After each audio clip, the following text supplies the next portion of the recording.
الحمد لله رب العالمين، والصلاة والسلام على رسوله الكريم الذي لا نبي بعده وعلى آله وصحبه أجمعين ومن تبعهم بإحسان إلى يوم الدين. أما بعد، فأعوذ بالله من الشيطان الرجيم. بسم الله الرحمن الرحيم. رب اشرح لي صدري ويسر لي أمري واحلل عقدة من لساني يفقهوا قولي. محترم سامعین کرام، میرے دینی ایمانی بھائیوں بہنوں، آج کا عنوان ہے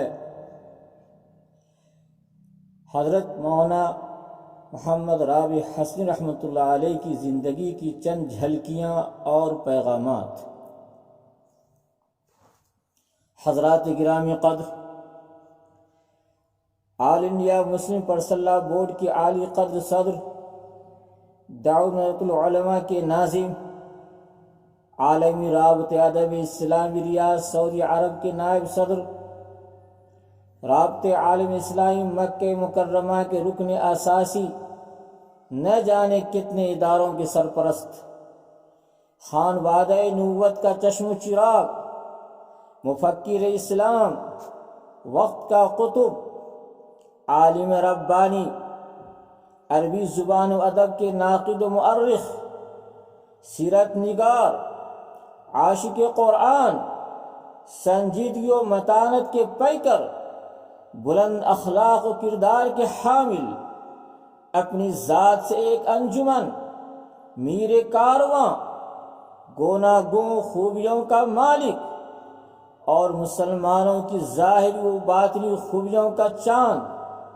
مؤرخہ 21 رمضان مبارک 1444 ہجری مطابق 13 اپریل 2023 عیسوی بروز جمعرات غروب ہو گیا. انا للہ و انا الیہ راجعون.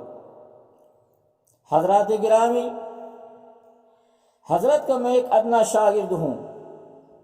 ان سے مجھے دوران تعلیم 4 کتابیں، جزیرۃ العرب، الادب العربی بین عرضی و نقد، تہذیب و سیرت ابن ہشام اور صحیح معلقات پڑھنے کا شرف حاصل ہوا.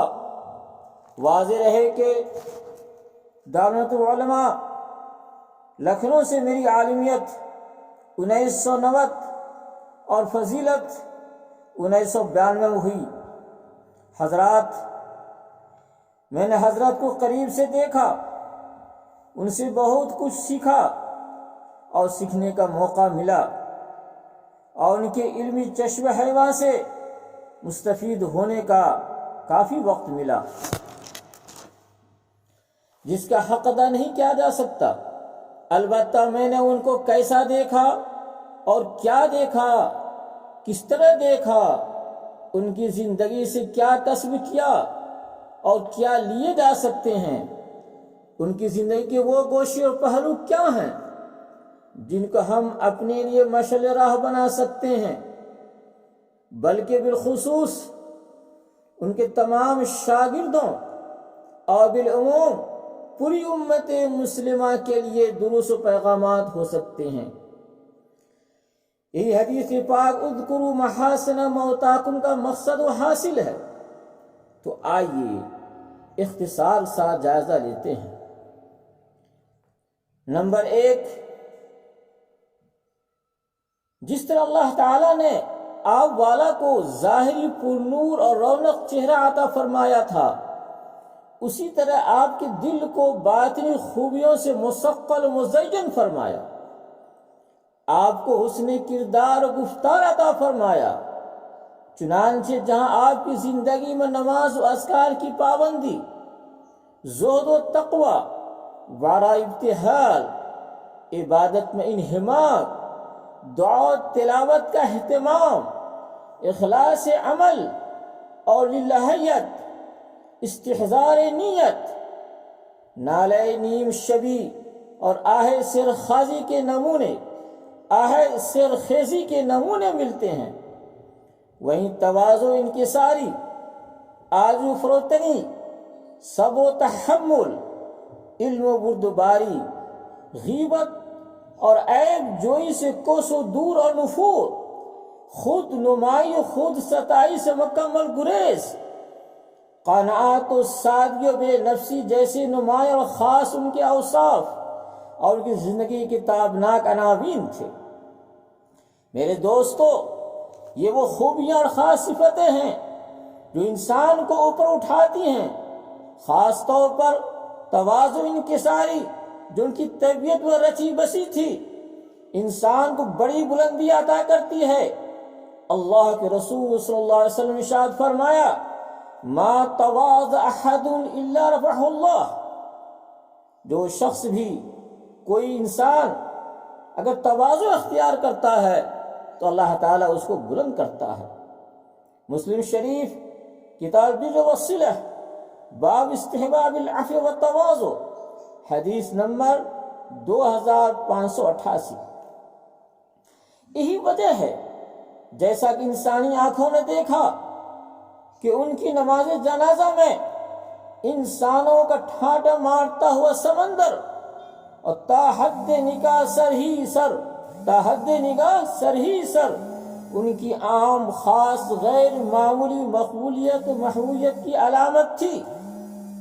اس لیے ہم خداموں کو چاہیے ہم لوگ بھی ان اوصاف حمیدہ کو اپنائیں، اپنی زندگی سیرت کو آراستہ اور خوبصورت بنائیں، تو ہمیں بھی خالق اور مخلوق کے ہاں سرخروئی اور بلندی حاصل ہوگی۔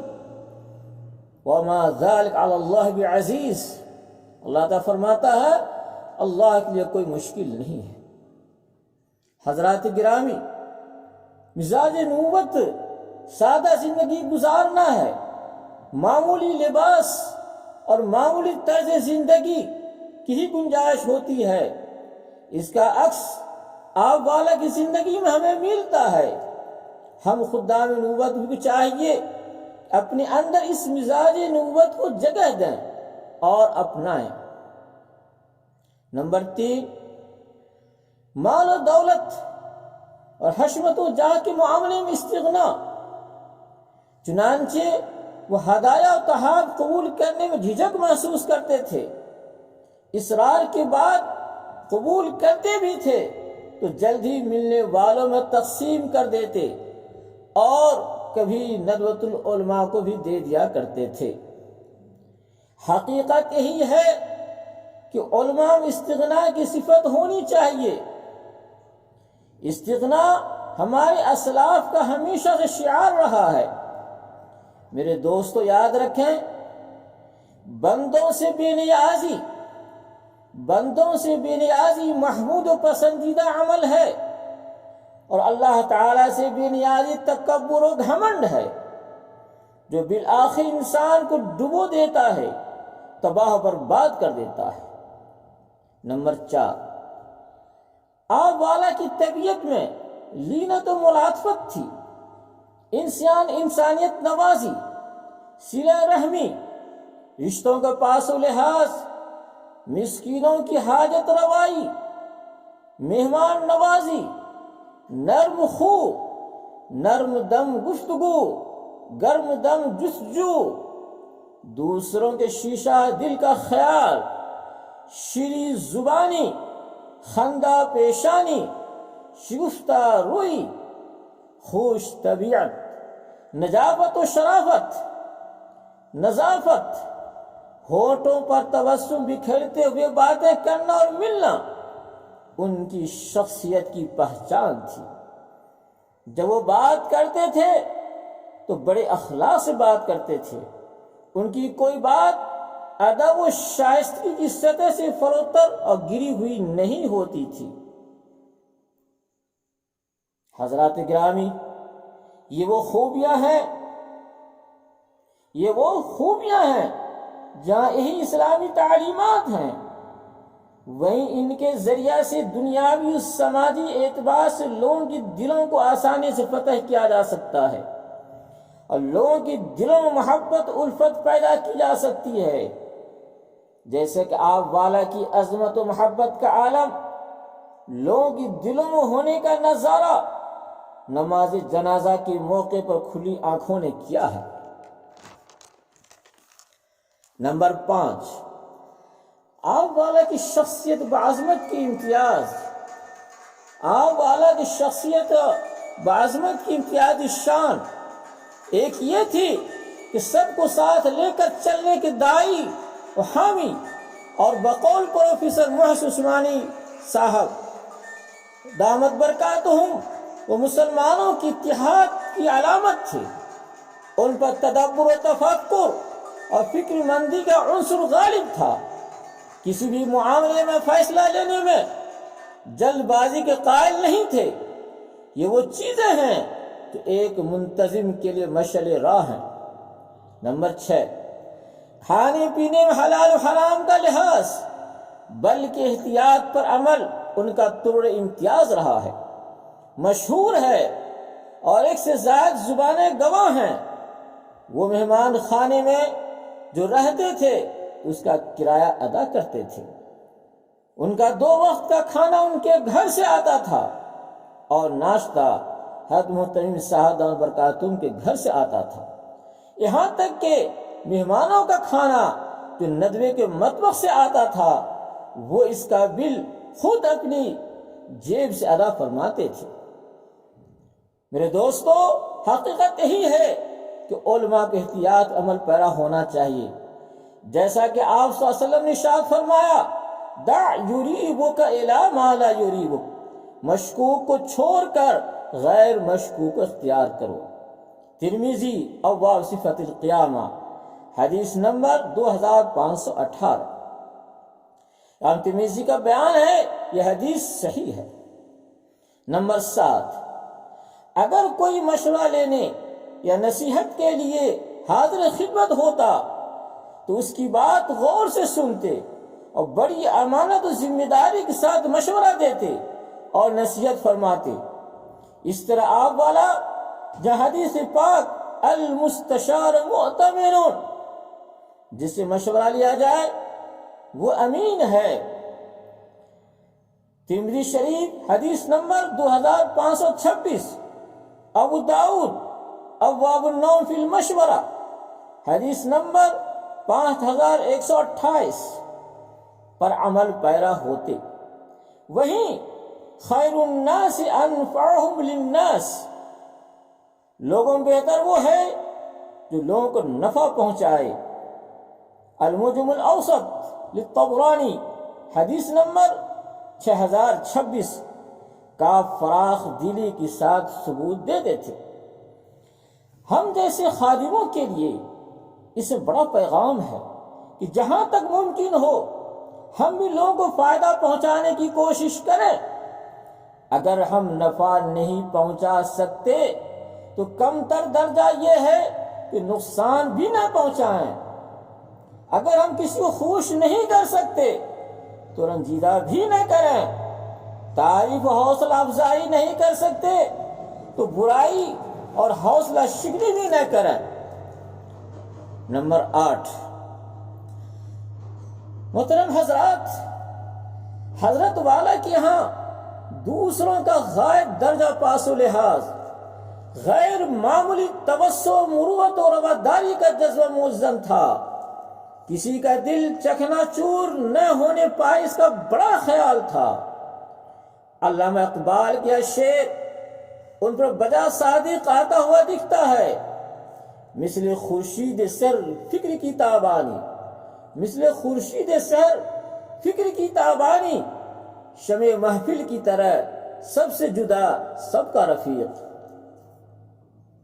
نمبر 9،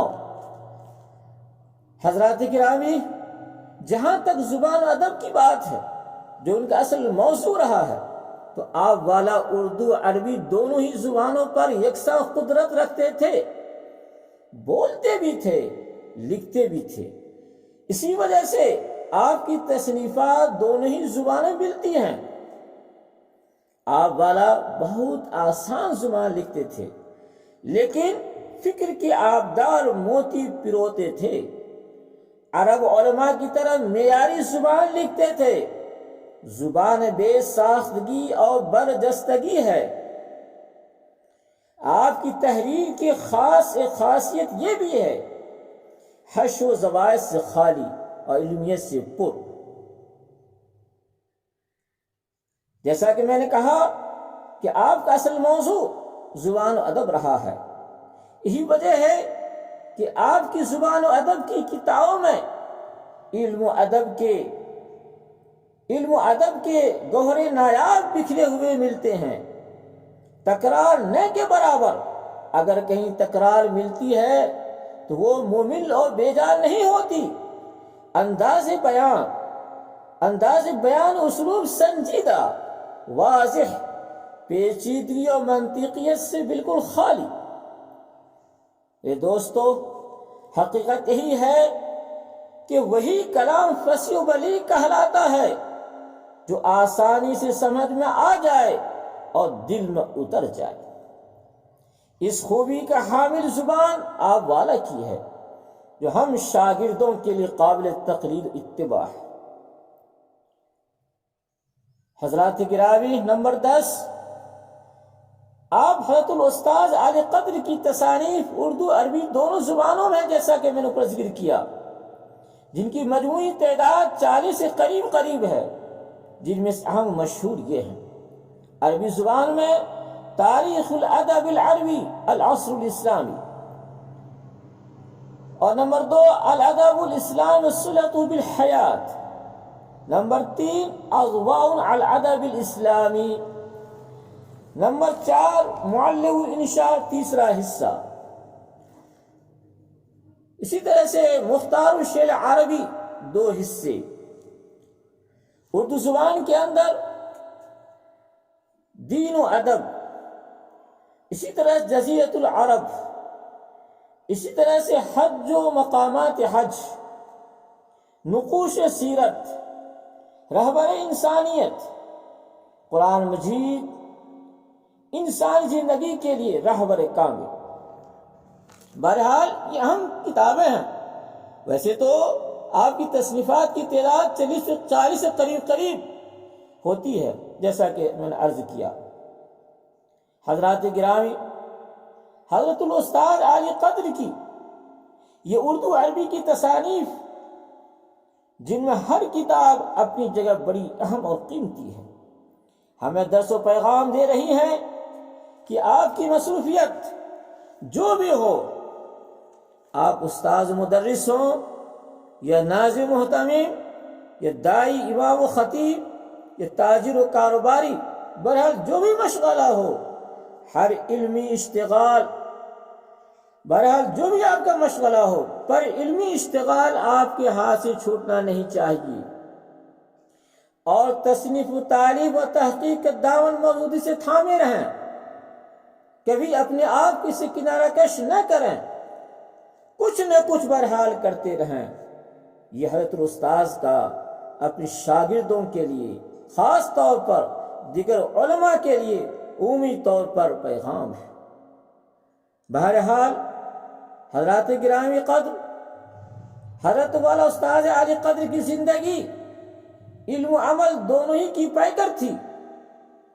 انسان کی کامیابی و کامرانی خالق و مخلوق کے یہاں محبوبیت و مقبولیت کے لیے دونوں ہی ضروری ہیں۔